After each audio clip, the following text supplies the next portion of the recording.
अच्छा, रावण को हनुमान जी की पूंछ से चिढ़ क्यों है? रावण है दुर्जन, हनुमान जी हैं सज्जन।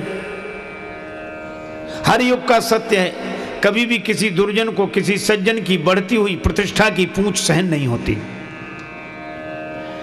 रावण को यह लग रहा है कि इनकी पूंछ और हमारे यहां लंका मेरी, मैं लंका का राजा और हमारे यहां इनकी पूंछ, यही तो समस्या है। जिसका रोना उसका यही तो रोना, हमारे यहां इनकी पूंछ।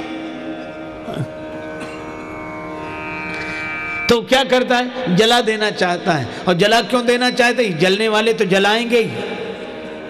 ईर्ष्या की आग जिनके मन में लगी है वे तो जलाएंगे ही। हनुमान जी की पूंछ को, प्रतिष्ठा को ईर्ष्या की आग में जला देना चाहता है रावण। यही हर युग का सत्य है। हर एक दुर्जन, हर एक सज्जन की प्रतिष्ठा की पूंछ को ईर्ष्या की आग में जला देना चाहता है। अच्छा, इसमें सहयोग भी किया। आप ऐसा ना समझो कि सज्जन लोग ही सहयोग करते हैं, रुपया पैसा सामग्री देकर सज्जन ही सहयोग नहीं करते, दुर्जन भी इकट्ठा करते हैं। अगर किसी का जीवन बनाना हो, जीवन निर्माण करना हो तो सज्जन सहयोग देते हैं, और किसी का जीवन नष्ट करना हो तो दुर्जन सहयोग देते हैं। किसी तरह इसके बंदर की पूंछ जल जाए, चाहे जितना कपड़ा ले जाओ, घी ले जाओ, तेल ले जाओ, पूरे लंका के राक्षसों ने अपनी ओर दम से दिया। और रावण कहता तेल में कपड़ा डुबो, लंका नगर निवासी कहते हमारे यहाँ घी की कोई कमी है क्या? रहा न नगर बसन घृत, जब घी खत्म हुआ तब तेल। हनुमान जी के पास राक्षसों ने कहा कि घी तो खत्म है। हनुमान जी बोले तेल बचा है, जैसी जिसकी श्रद्धा हो ले आओ, हमें सब स्वीकार है। रावण डांट रहा था मूर्ख को, घी के लिए कहा किसने था? राक्षस बोले हमने समझा बंदर की पूंछ में थोड़ा बहुत ही लगेगा, वो तो बढ़ती ही जा रही है। और कितना बढ़िया संकेत है, बाड़ी पूंछ कीन कभी खेला। जब जब कोई दुर्जन किसी भक्त सज्जन की प्रतिष्ठा की पूंछ को ईर्ष्या की आग में जला देना चाहता है, तब तब भक्त की पूंछ और बढ़ती है। यही सुंदरकांड का संकेत है। आग लगनी बाकी थी। हनुमान जी ने सोचा कि हमारी पूंछ जलाने के लिए घर घर से चंदा हुआ है, किसी ने घी, किसी ने तेल, किसी ने कपड़ा दिया है। तो अब जहाँ जितना जिसका सहयोग है ना, प्रसाद भी तो वहाँ उसको देना पड़ेगा कि नहीं? लोग कहते हैं इन्होंने हमारा सहयोग किया, इनको प्रसाद। हनुमान जी बोले हमारी पूंछ जलाने में इतने लोगों ने सहयोग किया है तो कुछ प्रसाद। तो एक बार घूम कर देख लें तो ठीक। तब तक रावण बोला बंदर को नगर में घुमाओ। हनुमान जी नगर घूमने गए, देख लिया हर एक के घर से कुछ ना कुछ आया है, सबको प्रसाद देना है। एक विभीषण जी के घर से कुछ नहीं आया, उन्हें कुछ प्रसाद नहीं देना।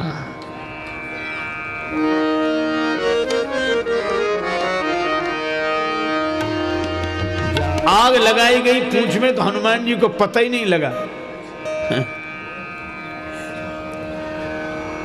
पता कब लग गया? जब पावक जरत दीख। अच्छा, अग्नि लग जाए तो देखने से पता लगेगा कि लग गई कि नहीं? अग्नि तो खुद बता देगी, पर हनुमान जी ने जब देखा तब पता लगा। पावक जरत देख हनुमंता, बस बड़ा बढ़िया काम किया। क्या? बिल्कुल छोटे बन गए। भय परम लघु रूप तुरंता। और कितनी अद्भुत बात है, किसी की प्रतिष्ठा की पूंछ में कोई ईर्ष्यालु आग लगावे और उस आग के प्रभाव से बचना है तो आप अपने को छोटा समझ लो, तो उस आग की जलन आपको व्यापेगी नहीं। छोटे बन जाओ, यही सुंदर काम है। भय परम लघु रूप तुरंता, छोटे बनते ही जिस बंधन में बंधे थे उससे निकल गए। निबुक चढ़े कप कनक अटारी, फिर बड़ा विशाल रूप हुआ। और कितनी बढ़िया बात, जो क्षुद्र अहम से ऊपर उठ जाते हैं उनके बड़े होने में परमात्मा का बल विक्रम दिखाई देता है। कपि बढ़ लाग आकाश बाल दी, विशाल विकराल ज्वाल जाल मानो, लंक लील वेकों काल रसना पसारी है। विकट रूप धरि लंक जरावा, विकट रूप धरि, विकट रूप धरि लंक जरावा, विकट रूप धरि, सूक्ष्म रूप धरि सियहि दिखावा, सूक्ष्म रूप धरि, विकट रूप धरि लंक जरावा, विकट रूप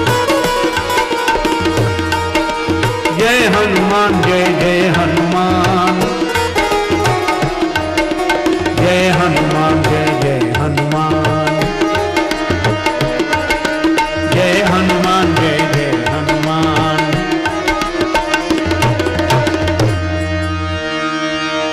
नगर तो जलकर राख हो गया। हनुमान जी ने क्या किया? पूंछ बुझाई होई श्रम धरी,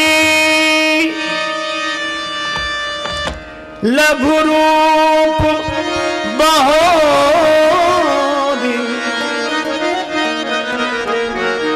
जनक सुता के आगे ठाड़ भये कर जो